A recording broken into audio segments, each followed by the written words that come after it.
Good evening. Thank you all for joining us at tonight's annual general meeting. We are very pleased to have you come in for what is now our second virtual AGM. So it's unfortunate we can't do this event in person, but very grateful that we've been able to capture your attention through this virtual technology, which we've obviously been using for a while now. So I know that there's a few more people joining us, but I will get started because we do have quorum. So I will be able to get started with the official proceedings. So once again, thank you everyone for joining us. I might just quickly pull up an agenda. Just one moment, bear with me. Can I get you to share that one for me, Bella? Okay, so we have just got a bit of an agenda with a few official proceedings to work through, and then we will get into the report. And then I do have at the end here the majority of the Mdda team. I've invited them each to come to stage and do a short presentation. I'm conscious that it's always me that's up here talking, and I'd like to make sure that the team gets some great exposure and gets a chance to share with you a number of the initiatives that we have been working on and are working on next year. So I expect this to conclude at approximately 8:30 tonight.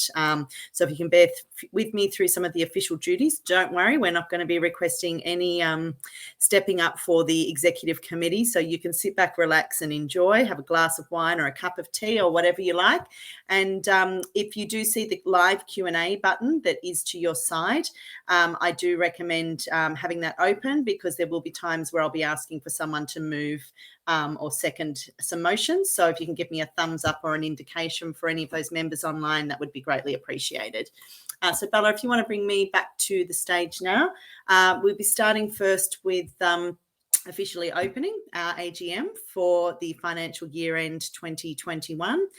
We have no apologies received, and we do have quorum.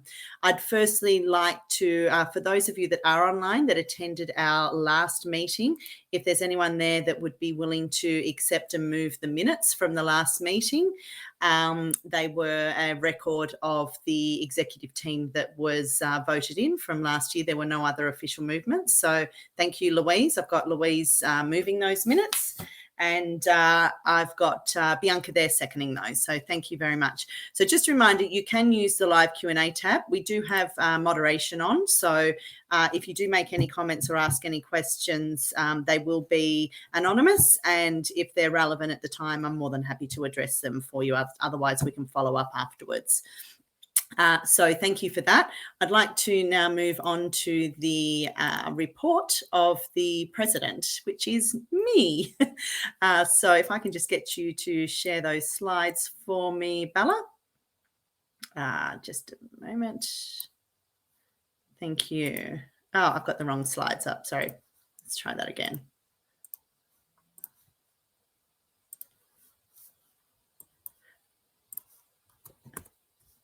Okay, fantastic. Let's just bring that in. So I would like to start by just emphasising Mdda's strategic priorities and direction, which has been unchanged now for a number of years and still stands to be extremely relevant for everything that drives us in what we do, and is something that every year I'm proud of, that when we can stand here and report back at our AGM that we are right on the money with all the things that we're doing, and that is making sure individuals living with an IEM are living a life of full potential and not limited by choice nor resource. We educate, we connect, and we enable our individuals and families living with an IEM, ensuring that they have more informed choices and a better quality of life. And our goal is to achieve positive health outcomes for individuals living with all protein metabolism IEMs, requiring lifelong medical, dietary management skills, resources and support. And that's really the substance of what drives our programs, our events, and all of our advocacy and volunteer efforts that we put in place. So looking back on the last 12 months, COVID-19 front and centre again, unfortunately, but with that, have been some great stories, I guess, that have come out of COVID for Mdda. Our Mdda team continued to work remotely due to the many restrictions that were in place for us, and we are continuing to do so at this point.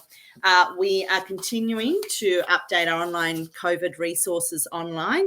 And we are also, that includes government messages, specific information from and to metabolic clinics, our low protein food suppliers who have been fantastic at keeping us informed and keeping our supplies up, and just answering common questions and fact sheets. It's been great to see that I guess the level of information out there has been ongoing, but I think we've all been reassured that our supplies and various access to treatments and care has continued, even though some of it might be remote. And so I guess it's a way of life that we've all learned to adapt to, and we're all looking forward to a brighter future. We did see an increase in need for support services throughout the year. Lots of concerns were still there around the interrupted supplies. And obviously a lot of talk around COVID vaccine and vaccinations that come with telehealth appointments. But again, the Mdda team has worked tirelessly to make sure that we're keeping information up to date. We do hope to return to the office later this month here in Victoria with a COVID safe plan to continue. But other than that, it has been relatively business as usual.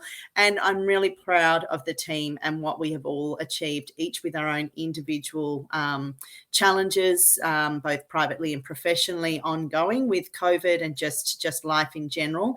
But we've managed to absolutely push out some fantastic initiatives, and so has our extended membership base and community. We've done a number of fundraising events, and I am pleased to say that our fundraising efforts have generally maintained in terms of the dollar amount that our members have supplied. And that's absolute hats off to those of you that have continued to support us in whatever big or little way. Some of those might be with fundraising events. Some of them might just be putting aside some money every month or once a year and adding it to your membership. It's all really appreciated. So I'm just going to really rattle through some of these things. With the first quarter, we had our treasurer Paige do a birthday fundraiser. Great idea, and really appreciate that. Paige, she forfeited presents for some money for Mdda, which was greatly appreciated. We once again hosted our genetic counselling students, and they helped us with a number of initiatives throughout the year, from Melbourne Unity and community placement. And thanks to Jo in particular, our Pathways nurse, for supporting and mentoring them. We launched our Carers Compendium launch with the Royal Melbourne Hospital right at the start of the financial year.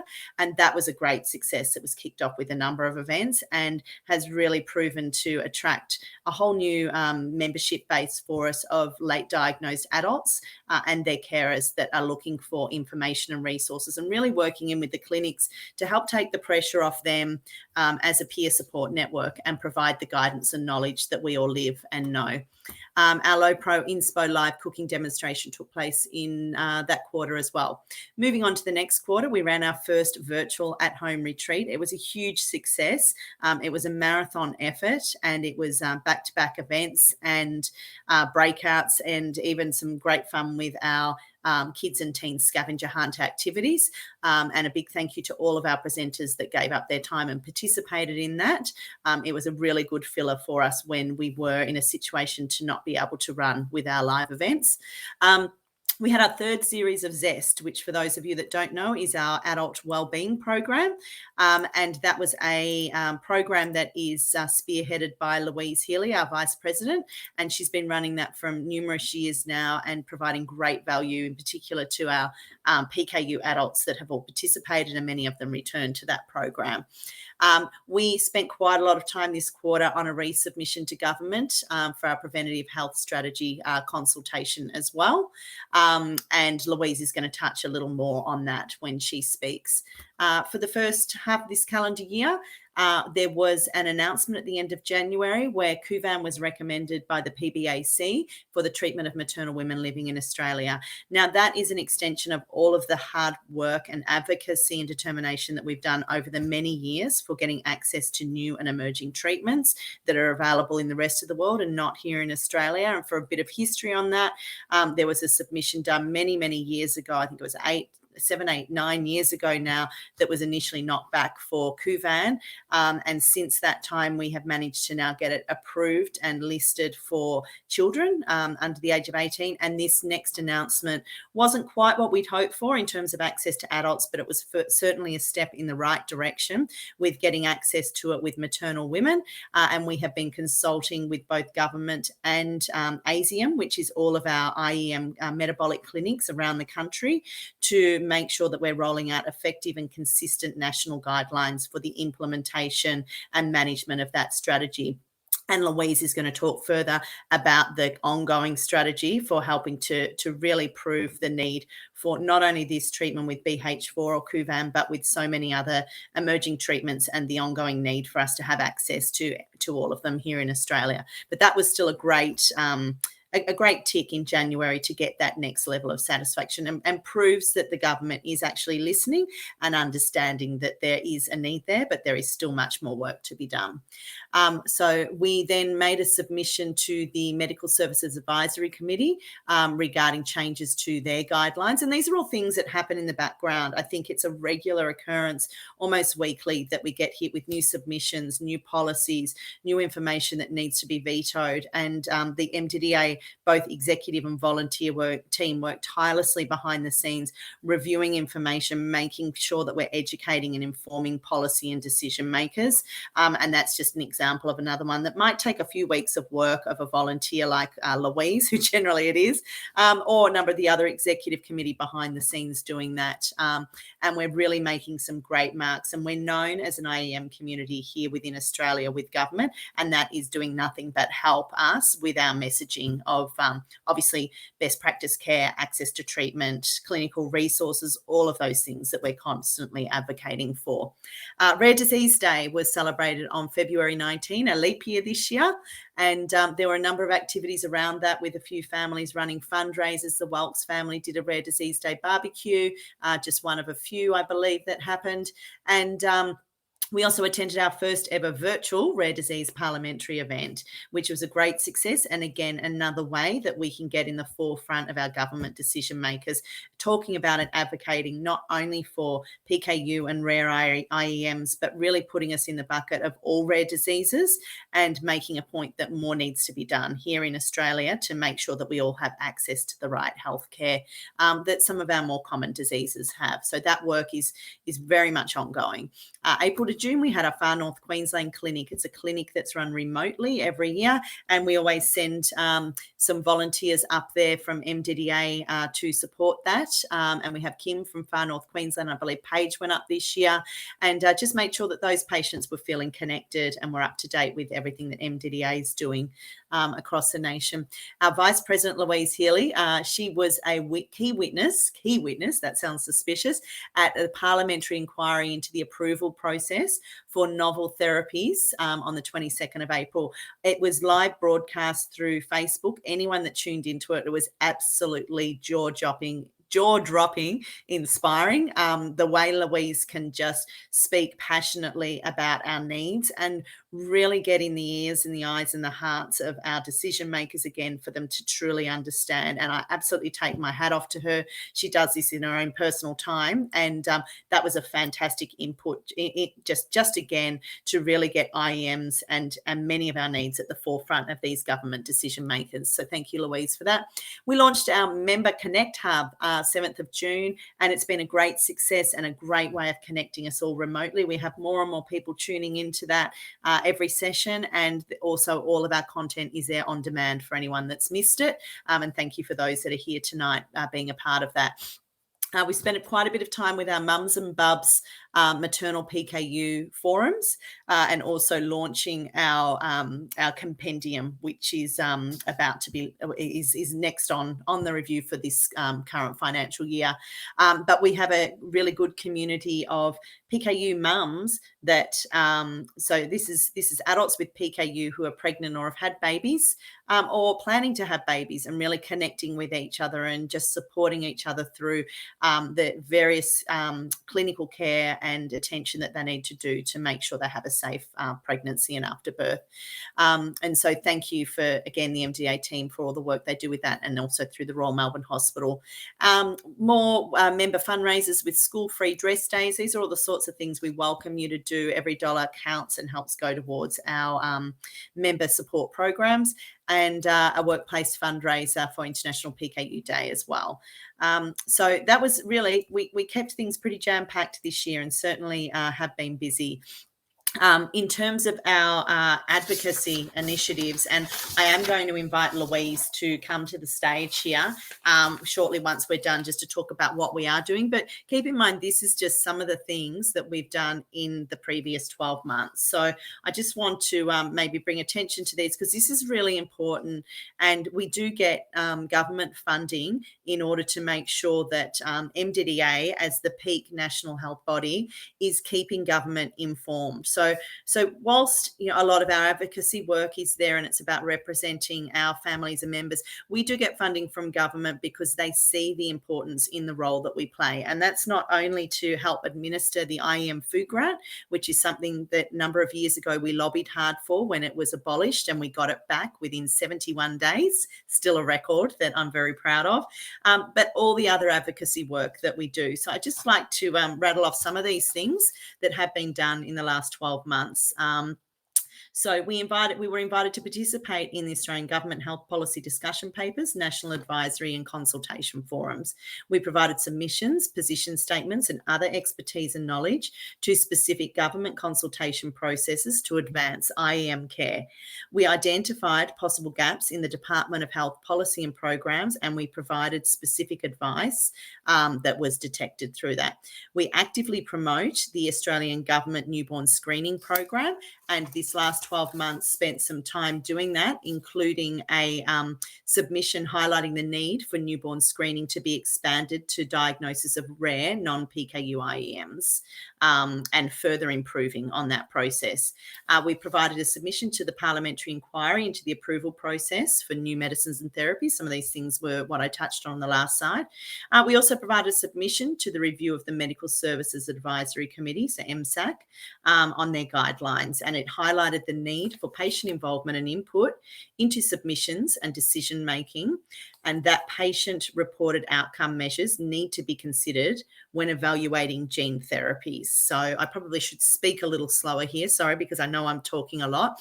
But again, this is just so much of the work that is happening behind the scenes, and so much of it of a scientific nature. And let's face it, most of us around this table tonight aren't scientists, but I think we come and we bring lived knowledge about our IEMs.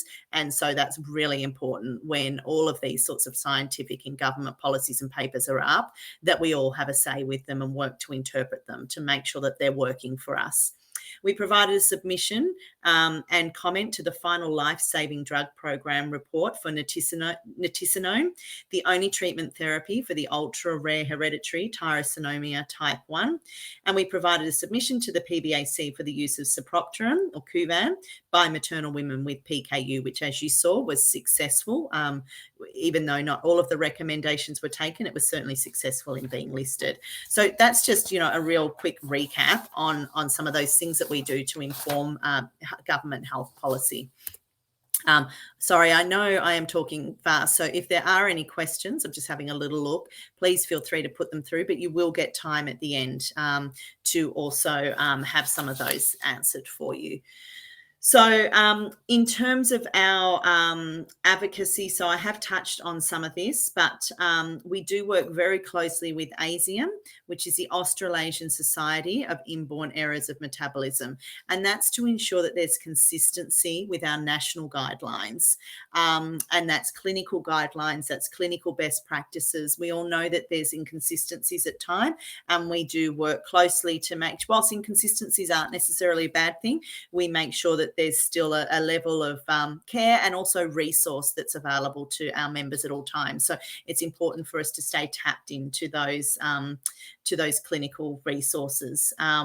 So we did, one of the steps we did do there was we did request, when Kuvan was listed for maternal women, to get an explanation of the new testing protocols and processes, how they're going to test on responsiveness. And that was all due to direct questions from our membership base that we can take, and we're fortunate to take direct into the ASIAM committee and get them addressed on a national level, not just at a clinic by clinic level. And through that, there were some really great guidelines that are out there in practice right now. We're always looking at ongoing clarification for the national guidelines for Kuvan, for trialling and commencing therapy for children and adolescents as well, which was what was approved some 18 months ago now. And the processes and consistencies of managing that is also something that we're very entrenched in. And the last 12 months really advanced some of the documentation and process around that. Our PKU, sorry, I should say not our PKU, our Patient Pathways program is there. And I have Joe, who's going to join the stage shortly to talk a little bit more about that. But this is to support the clinic in helping patients to navigate the health system. It doesn't replace the expert clinical care of the metabolic treating team, but it's to support it, and it's to support our families and patients to ensure that they're getting the right level of care. And that's not just clinical, that's social, that's health and well-being, that's financial. It's really just to help make sure that all of our IEM patients are tapped into the right resources.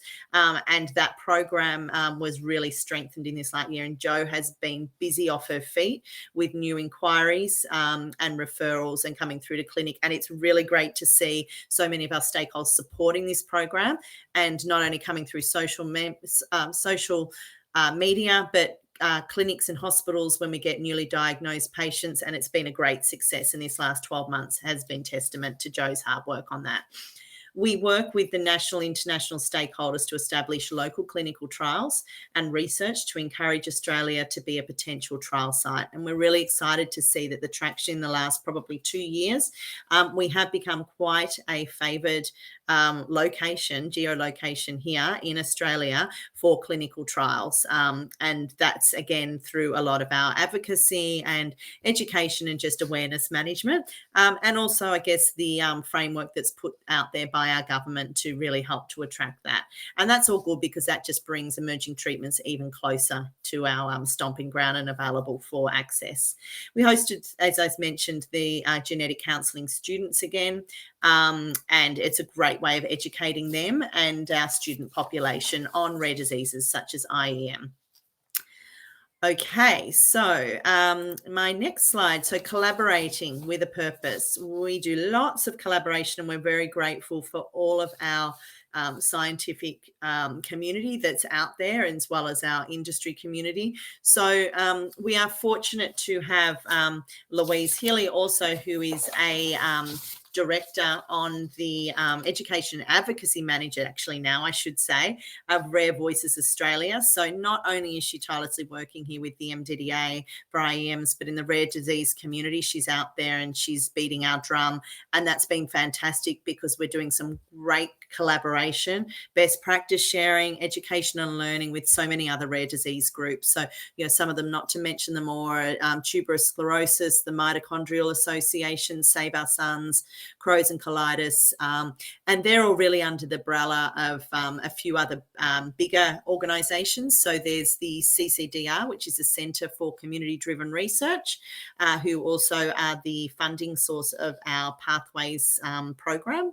And we have GSMV, who are also another genetic alliance group, Rare Voices Australia. And there's a lot of other, universities and research associations, Murdoch Children's Research, University of Melbourne, Queensland Genomics, Royal Melbourne Hospital, and all of our clinics over here under ASIAM as well, that all really represent and look after our broader patient group.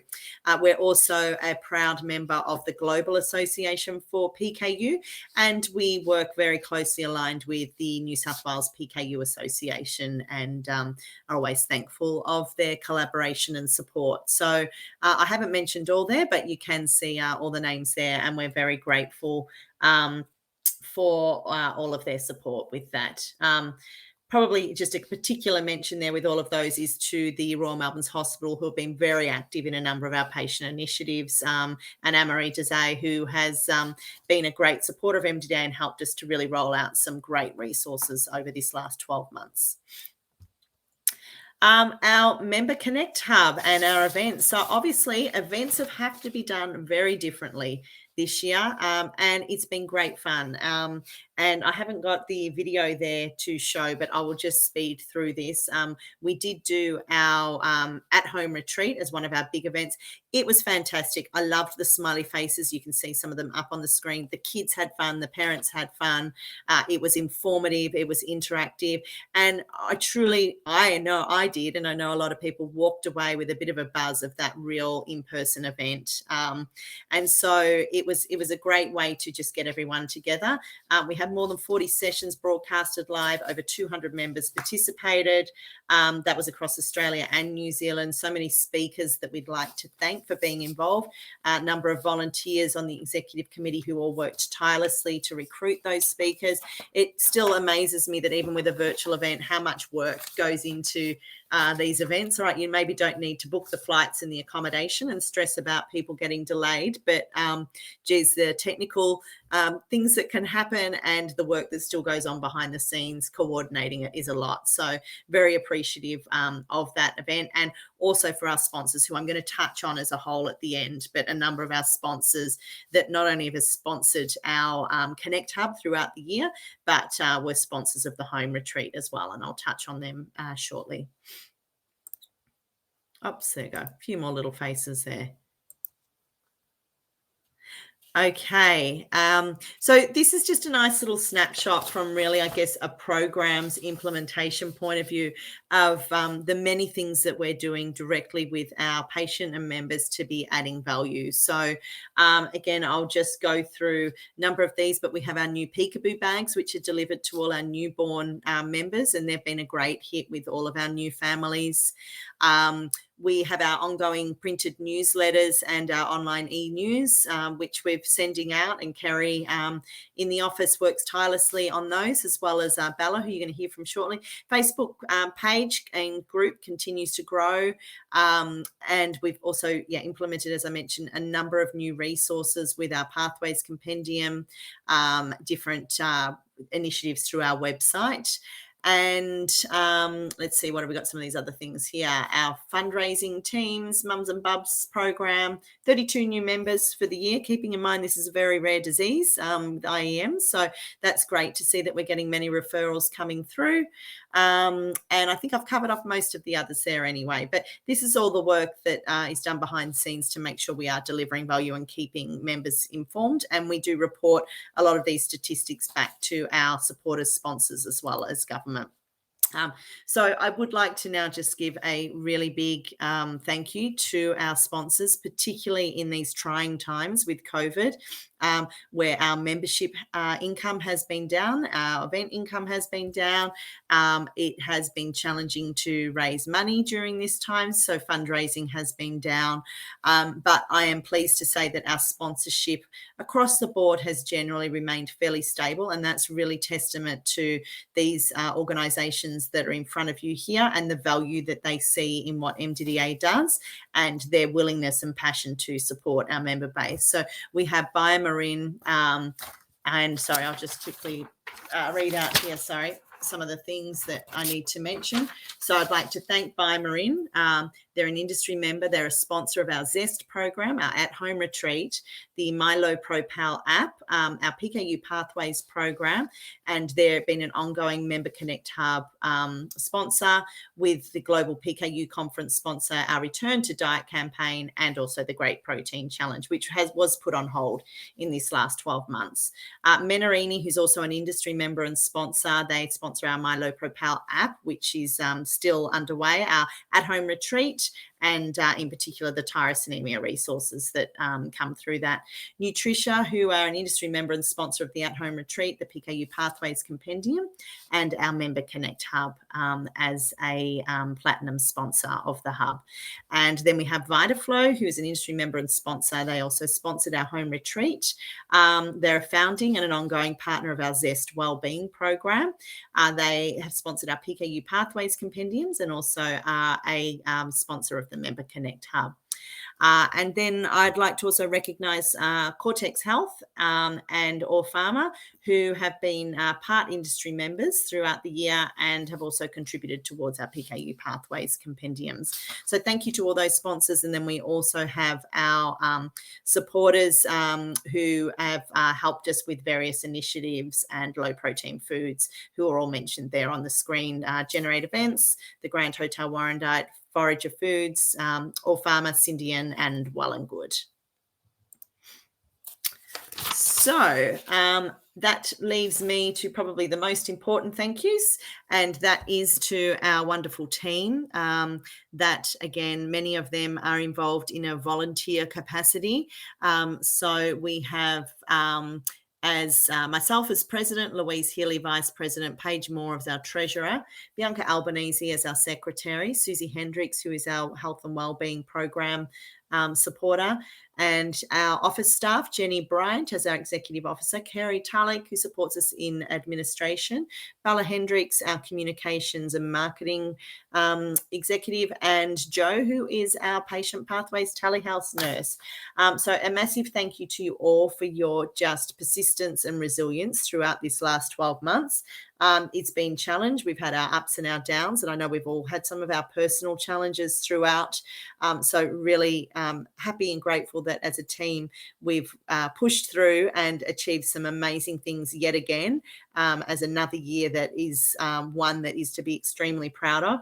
I'd also like to thank a few of our specific volunteers, and in particular I'd like to make mention to those that have helped out with our much loved newborn teddies that have been ongoing knitting through COVID. We've got Anne Hallings, Laurel Tulloch, Jill Close and her lovely neighbours, Lynn Gale, Bernice and Glenda. So just a special thank you. That is very much a little behind the scenes role, but those gorgeous teddy bears that come through every year and go in the hands of new IEM patients are just adorable, and I certainly couldn't do it, so I really thank you for that. So what I would like to do now is, that's the official close of the President's Report. I'd like to quickly now present if I can just lose my screen for a minute, Bella, and I'm just going to bring up the Treasurer's Report. But can I first get someone please to move the President's Report? If someone can maybe type it in the live Q&A while I am opening this next report, that would be great. Jen, can I maybe get you to unmute there and just tell me while I'm doing this who might be moving that?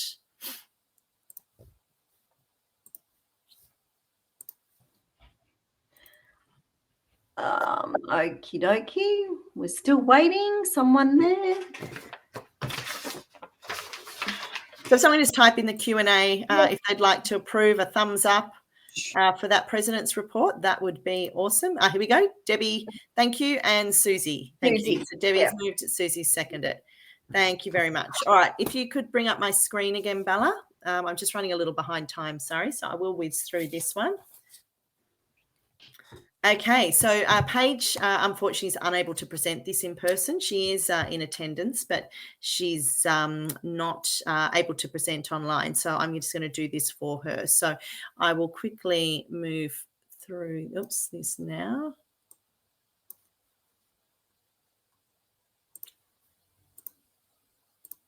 Okay, so thank you to Paul Money Partners for pulling together our financial statements, and we do use Xero as our accounting software.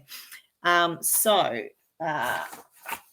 me see, the financial year 2020,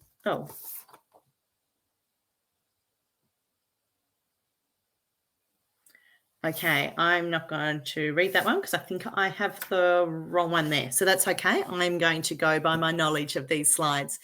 So the financial year 2021, has been a profitable year. So last year we reported a net loss of $276. This year we're pleased to be reporting a profit of $101,362. Now, keep in mind, this is based on the allotment of income between financial years. So that profit has already been allocated to future spend, and it goes towards all of our events and activities. But you can see here, if you look at a comparison back over the years, our income was on an increase. If you look at these total figures here, from 291K upwards of 465. We then did experience a decline last year with COVID and a further decline this year. But gratefully with that, we were fortunate to receive some of the COVID-19 grants for not-for-profit and also JobKeeper. So we were able to sustain our financial position for the year due to that, even though you can see there that donations and fundraising has been down. Grants were slightly down, and across the board, except for sponsorship, across the board from last year it was down, but across the 2 years compared to 2019, sponsorship was still down. So we have had a lax on membership fees, but we have given some reprieve to our members given the financial circumstances of the time. So we hope to be in a position to be making that up over the coming 12 months. So I can skip through that slide, but just to show overall gross profit margin, 16.9% up. So a few things to just touch on. Mdda Marketplace slowly chips away there as a moneymaker for us. We have had donations from our members. Some to mention there are Ryan Lee and Ingrid Starholt with a weekly donation, Jim McGill, Philip Teasdale, Shirley Ray, Joy Grills, Pam Shack, and Jasmine Stott and Oaks. All, these are just some of our individual members who contribute small or large, and it's fantastic to see them helping us out where they can give $1. Our government grants, which are really important to keeping us afloat, so our HPAB office grant for our secretariat, which is due to expire at the end of this financial year, I believe. So we're doing a lot of work at the moment to make sure we secure ongoing fundings there. The JobKeeper and COVID grants through the cash flow boost were really important for us this year. Our sponsorship, as I've mentioned, those organisations, and some of the individual fundraising events, and these are where we've had Rare Disease Day breakfast by the Welk family. Chelsea Doddy did a soccer day. Dominique Cotty did a workplace fundraiser, and the Lay family did a free day stay at school. And of course, our membership dollars, even though $35 a year does always help towards our financial position. So just quickly with our expenses, this is the breakdown. I won't cover it in too much detail. All of this information is available through our annual report, which will be distributed following this meeting, and further copies of our finances can be obtained if you need. But we do spend a large amount on our wages and salaries. We then have website technical expenses, our rent and utilities, superannuation, and then our printing and stationery, which has obviously been down since no one's been in the office. But we have, again, those expenses, particularly our wages and salary, are important for us, supporting the volunteer network. Keep in mind the volunteer hours that go in to the Mdda work above and beyond this is quite high. So I think I've covered that one.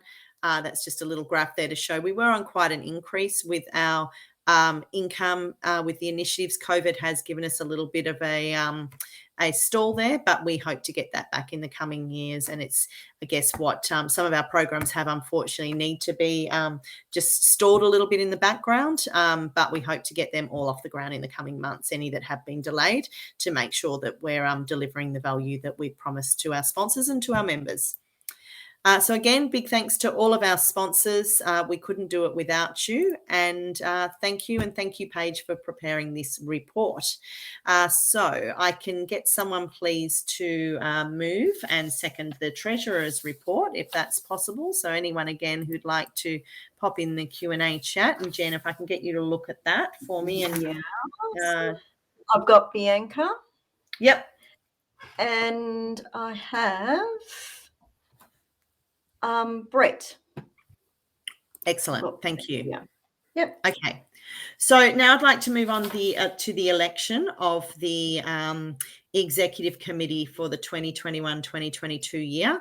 And I am pleased to say once again that all of our officers or our executive team are restanding for their positions. So I'd just like to go through, and I need a member to just move each of these. Is that right, Jem? Yep, no, because the nominations are equal to the positions available. We can just do it in one hit. So in one hit, even better. Yeah. Fantastic. So Yeah. I'd like to announce and nominate, and maybe I can just bring them up. Can I do that, Bella? I'm not sure if Bianca's there in the background, but could I bring Louise and Bianca? I know Paige isn't. Just quickly to the stage. Here we go. There you are. So we have our lovely Vice President Louise Healy and our Secretary PKU Adult Bianca, and myself as President, and we have Paige Moore who's behind the scenes there. But if someone would like to please give me a vote to move the re-election of the Executive Committee for the 2021-2022 financial year, just by typing a thumbs up or a move in the Q&A, that would be great. And while I'm waiting for that, Bella, could I get you to extend the session, please? Because I am going a little over time here, sorry. So I do want to allow time at the end. Thank you. Susie has moved that. So we're just going to add about another 10, 15 minutes to this session because I don't want to lose time at the end now. Thanks, guys. I can pop you back in the green room. And I'd like to now formally declare the official side of our AGM closed. So thank you, everyone, for your time. And what I'd now just like to do is spend the next 15 minutes with the executive team that's here, updating you on some of the great initiatives that we are currently working on, the role that they're playing, and the particularly Louise, who I've invited to talk about some advocacy efforts that we're working on, and Joe to give us an update on the program. So I'm going to invite little Bella here to the stage with me, who is our communications manager here at the Mdda. So Bella, can I get you to introduce yourself and just maybe let everyone know what you're working on at the moment? Yeah, of course. So I'm Bella. I do the comms and marketing here at the Mdda. Have been for the last 2 years. It's been quite a busy year in the comms department with COVID and the launch of the hub. So as well as our usual social media platforms, such as our many Facebook groups, we've also been working at rebuilding website functionality, improving the members portal, and creating a CRM. And then next year, we're also looking forward to a Great Protein Challenge and a Return to Diet social media campaign, as well as some more great hub sessions. So yeah, it's been very exciting. Thank you, Bella. And she's our communications guru there who's always working on some great programs for us. So it's great to have you on the team. I'm now going to introduce Louise, who is going to touch on where we're at with some of our advocacy programs. So those of you that don't know, Louise Healy, PKU Mum and Vice President. So over to you, Louise. Hello, everyone. How are you all? Thank you for coming this evening and being part of this. I do have a slide, but I'm just struggling a bit to get it to come up. Not sure why. Hang on a second.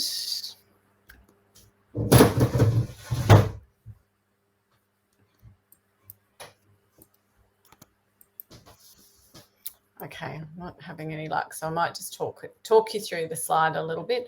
So I guess the 3 big priorities for advocacy for 2022 is, the first one is access to treatment, which is an ongoing priority. So there are a few bits to that. That's access, reimbursed access through the PBS for treatments that have been determined to be safe and effective for treating IEMs. Mainly at this stage there for PKU, but a huge other part of what we're doing is around clinical trials for the non-PKU IEMs and working with companies to try and see what we can do to bring those clinical trials to Australia so that people with quite rare IEMs can have access as soon as possible to those treatments. So that's one priority. A second priority is contributing to policy change, and Monique spoke a little bit about the parliamentary inquiry that we were able to make a submission to and be a witness at, and that's ongoing work to, I guess, to show to the government and talk to the government about the issues that rare disease therapies face, the PKU therapies and the other ones, in terms of getting a clinical trial in Australia, but then also getting access to the medicines that have been approved in a timely way, and looking at ways that policies could address those challenges. And we know we've waited a very long time for access to some of the medicines, and we don't want to see that repeated, so we'll be working on that. And finally, clinical care and resources. We know for a lot of you there's been some challenges in terms of accessing clinical care and resources at the level that you'd like. And recently we did send around a survey to participate in a white paper that's looking at the metabolic workforce, and we anticipate the results of that very keenly, because they will hopefully inform our next steps in terms of improving clinic resources and supporting our clinicians, who are just a fantastic group of people who work very, very hard and very long hours to provide the support, and sometimes with, I guess, not enough resources to go around. So what will we be doing? We'll be advocating directly to companies, as we do all the time, about either making a submission to the PBAC for reimbursement of a treatment, or to bring a clinical trial to Australia and to give our families opportunities to participate in those trials for emerging therapies. We have ongoing engagement with the PBAC, and that's become quite an important part of what we do. They're now very familiar with our community, which is great, and understand how many challenges we have and how much unmet need is in there. And I guess one of my key messages to them has been around equity of access, and that is an ongoing issue for our community. So our clearest advocacy position around access to treatments is that the MDDA is totally committed to access to all safe and effective treatments for all IEMs for the whole community, so not segmented communities, and that's how we continue and will continue to work. We will continue to engage with political representatives, and I do have a request of you as well if you want to participate in advocacy, and I'll come to that in a moment. But Monique mentioned that I also now work for Rare Voices Australia doing advocacy and education, and that gives me an opportunity to continue to raise awareness for the challenges of equity, in particular around access to treatment. We are planning a public awareness campaign, so that will be a continuation of the video series. Some of you will have seen the videos that we launched educating people about PKU and about some of the challenges, and about what a difference having access to treatments might make, and that will continue and expand. And there will be other opportunities to, you'll see media, social media, just really to increase the awareness of this rare condition, which, we still know that we go places and many, many people have not heard of it. We'll continue to write submissions. It has been one of the huge things we've done this year, and put in a couple of really big submissions, and that will continue, because that's a way for us to continue to raise some of the barriers that stop us from having the best clinical care, treatment, or opportunity to participate in research. And we're going to continue to collect data and evidence to support the case that we're making. So there'll be a couple of parts of that I encourage you to participate in. So what you can do to help, what can you do if you're thinking, I like this advocacy stuff, or I think I could do something to help. Now, the first thing is that you should get involved. And the easiest and simplest thing for anyone to do is to build a relationship with our local federal member, and to educate them about their condition, and about some of the challenges that they're experiencing, and some of the inequities that they've experienced. And this is particularly true for adults who have missed out on access to treatment in the last couple of rounds of PBAC submissions. And I think that's important that, politicians are aware of those. They're not able to directly influence the process, but they have an important part to play. So that's one thing that you could do to contribute. The second thing is to participate in research. So we've sent around a few surveys. We got a great response to the last one, and thank you to everyone who contributed. We will be expanding on that research, working with ASIAM to build up the body of evidence for unmet need, what patients really need to support them going forward, and what our expectations are.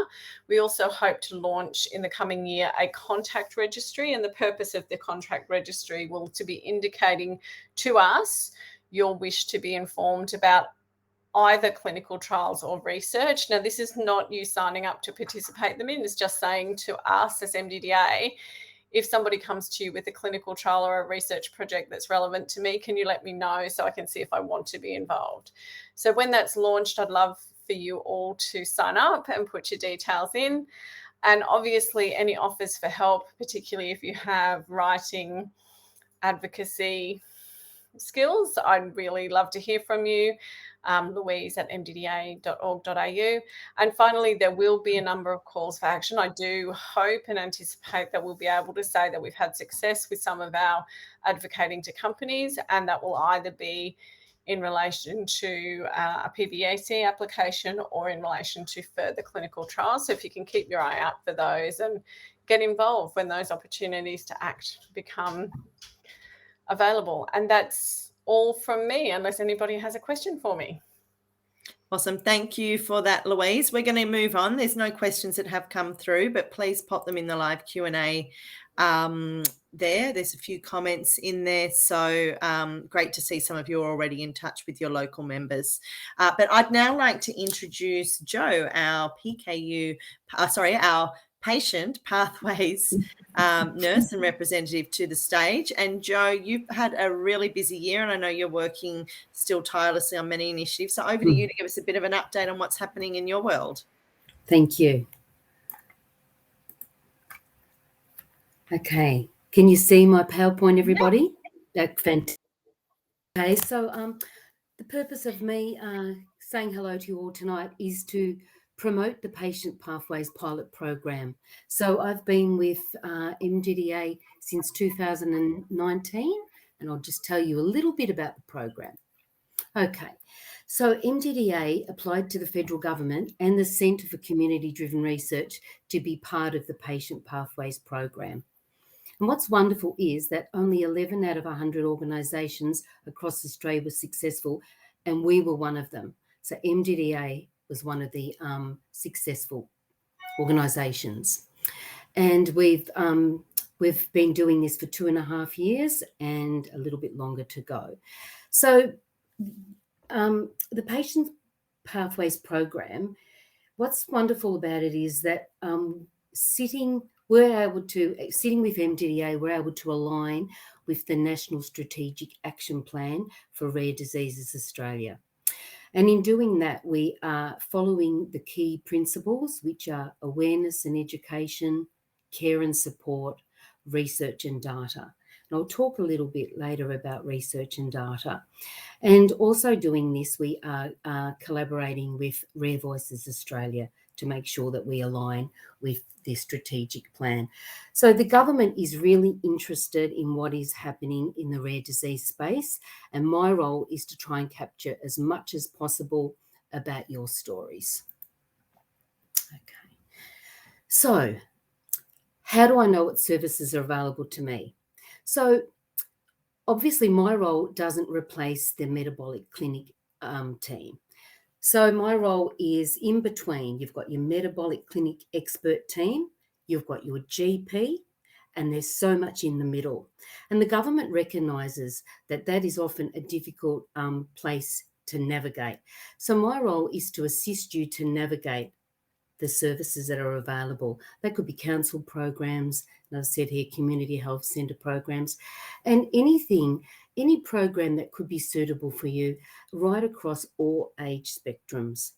Okay, so it's really important if you could give me a call. I can talk to you on the telephone.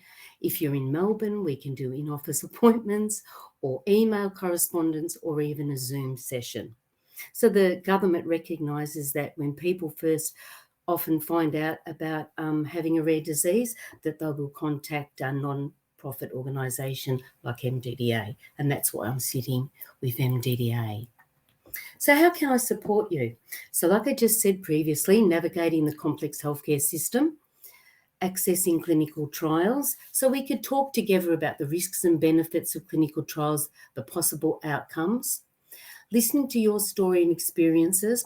So often I'll get a call from someone who's been off treatment for a while and just finds out about lifelong treatment, and I can talk to them and navigate them to the metabolic clinics and motivate them as well, motivate others particularly to get back on track with diet. And when I'm talking to you, I'm not just talking about your IEM, I'm talking about you, with you as a whole person. So that could be preparing you to see other specialists as well, and helping you basically action your care plan from your GP and your metabolic clinic to give you that motivation and confidence to do that. And this is just a tiny little bit about me. So as you can see here, I've worked across many health sector domains. So at RCH, with emergency departments, with chronic disease programs, community outreach programs, ED and ACAS. So a lot of different transition programs. So please get in touch, because the patient consults are really important. As we've been saying all night, the government is really interested in knowing how people with rare diseases live, what they're feeling, what their experiences are, and what they think they need. So this is really important for future direction policies. Thank you very much. Bye for now. Thank you, Jo. Thank That you. was such a great presentation, and really appreciate you setting the scene for how that whole grant and program came about, because it was due to some really hard work and lobbying to get that grant, and we were very fortunate to be one of the few to get it. And the work that you've been doing is amazing. It's really valuable, and all of that data only helps with us getting access to better treatment and priority by government, basically. So it's all part of a big picture, isn't it? And if you haven't booked a consult with Jo, I really encourage you to do so, because she's just very well knowledgeable and a great support to have. So I'd like to now invite Jen to the stage, our Executive Officer. And how are you going, Jen? Oh, I'll probably muted myself, have I? Or I'm right? No, you're all good. I'm good to go. Good. Looking very tanned there in orange. You've got a nice I orange know. tone to your background. I don't know. I've got a white light. I don't know. Maybe it's to hide the wrinkles or something. I don't know. But I'm not tanned. I'm stuck in my bedroom for the last 20 months. So I'm definitely not tanned. But you did get your hair done, so you've done well. I did it just for you, just for the Mdda members. Mine's tomorrow, so mine wasn't timed very well.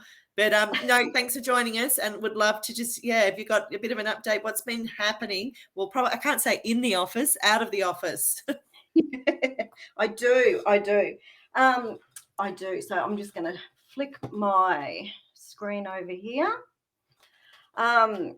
So I just wanted to let everyone know that I've been involved with the Mdda now for 13 years. I'm waiting for the gold watch, Monique. I'm sure it's on its way, or whatever I'm going to get. And just to let you know that the most enjoyable part of my role is probably speaking to the members, getting to meet them, over the years. That's probably been the most enjoyable part of my 13 years. So, I just wanted to let you all know that. Thank you all also to those who supported the work of the Mdda this year. We had a really challenging and busy but rewarding year with the small team. We all commit to make a real difference to the lives of people with an IEM and to all those that support them. Due to the Victorian COVID lockdowns, the office was closed for the majority of 2021. And like much of Australia, we packed up our laptops, set up in our homes, lounge rooms, kitchen tables, bedrooms. I've also got to give a special mention to Kerry, who I believe set up in her laundry when all the kids were homeschooling. So I think that's a pretty good effort. Thanks, Kez. Even though the Mdda staff, the Mdda office staff, I'm rushing, sorry, and committee members have missed catching up in person, we made sure that we had regular daily catch-ups over the phone and on Zoom and on Teams.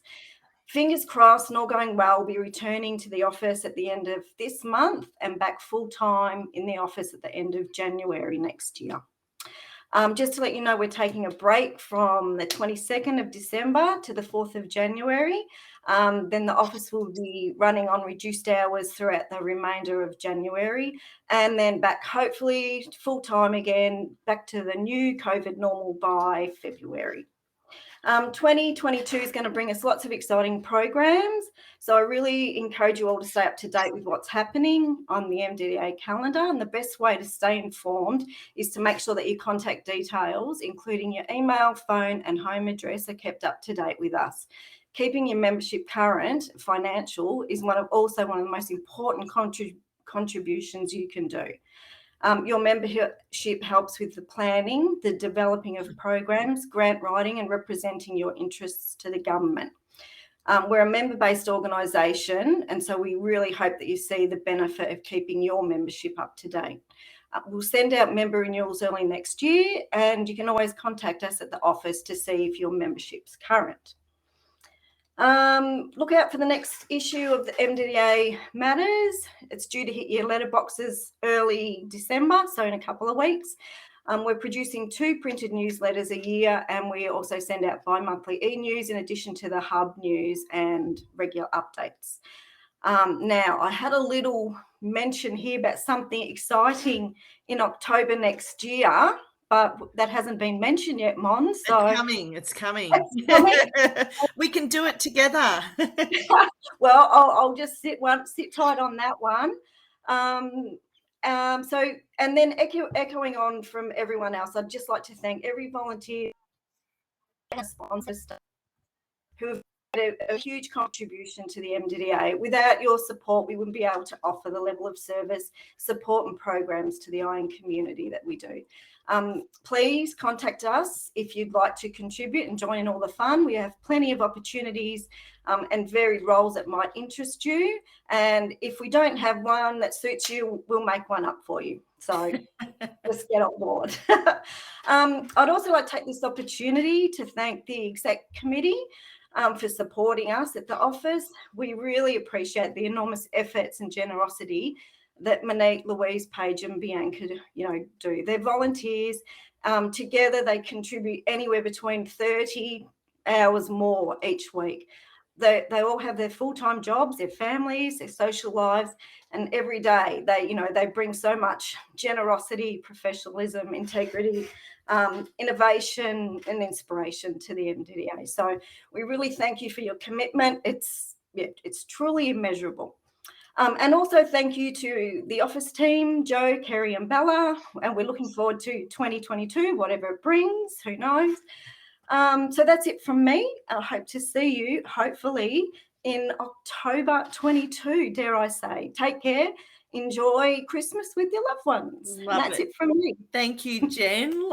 Wow, you wait till next year when we're in person and you're going to be up on the real stage doing that. You will need tissues. No, I do love it, and really appreciate all the work you and the office do. I think it's a great team. It makes it really enjoyable, and it's why we do it, because we all get along so well. We're all passionate about the main cause, and even through a pandemic, look at us, we're still flying. So that's great. And there is always something every year, and we joke about it every year. So bring on 2022, and we'll get through it and still achieve some amazing things, and couldn't do it without you. So thank you very much for just being we're a team. Okay, I have just a few final slides to finish up on. I did sort of do this in reverse order, but just quickly to give you a taste, I guess, after, and thank you everyone for coming and presenting on that, but what is ahead. So coming up on the hub between now and the end of the year, we still have a few more events with some connect groups with Tammy Rees, a happy hour. We'll have a final December update, another cooking presentation and spotlight series, and we're still working out what activities we're going to have planned for end of the year, but there'll be something fun that will happen online on the hub before the year end. So do tune into that, as well as some connect hubs, some more connect groups on November 16. So our next spotlight series here is an MSUD family with Tammy Rees and her 4-year-old daughter Ava sharing their story. We announced a little while ago a teen leadership program, which we're still holding tight on some of the detail of that. We've had some great feedback and we are continuing to refine it. So that is one of the programs that is being continued to be worked on and will be pushed out next year.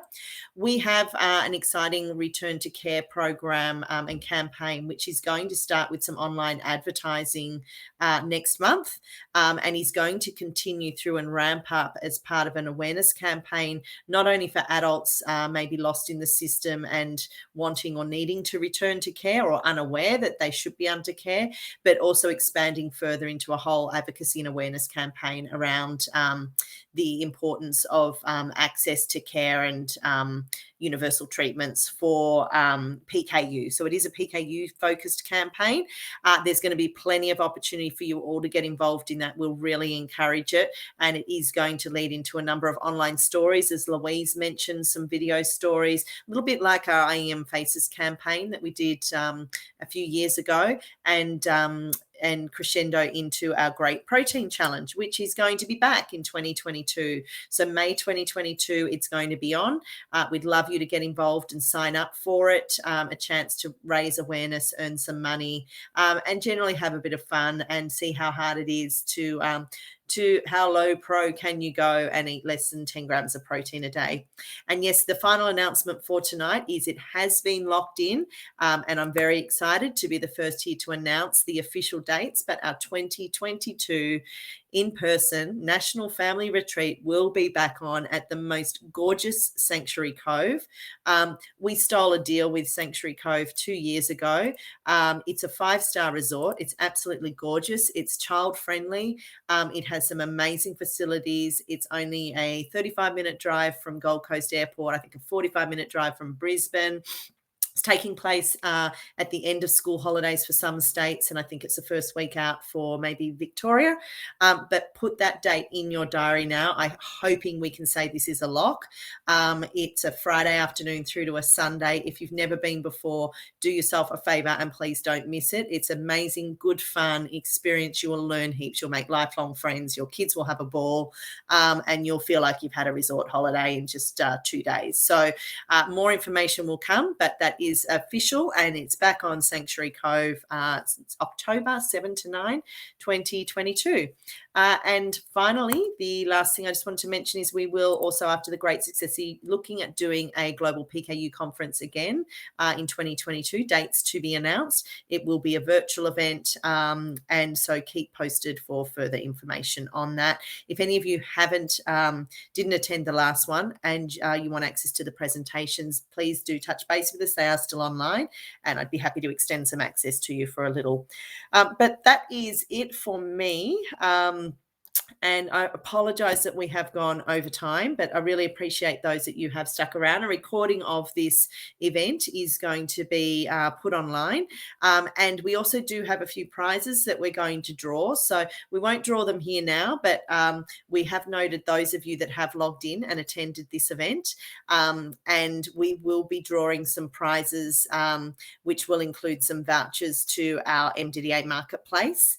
And we will have those announced and sent out via email to the winner shortly, but we'll do that, given we're short of time, we will do that offline another day. So appreciate all of you for your attendance, and for those of you that have made some comments through, and thank you to those that have thanked the committee. We can see those comments there, and appreciate it. There is a chat room that's open and will be open till 9:30 tonight if any of you want to jump in that and have a chat. I personally won't be able to join you for this evening, but for those of you that want to jump on in, it is open. Just go back to the timeline and we will see you there. But otherwise, all have a wonderful evening. Thank you to the committee and staff for joining us, and farewell.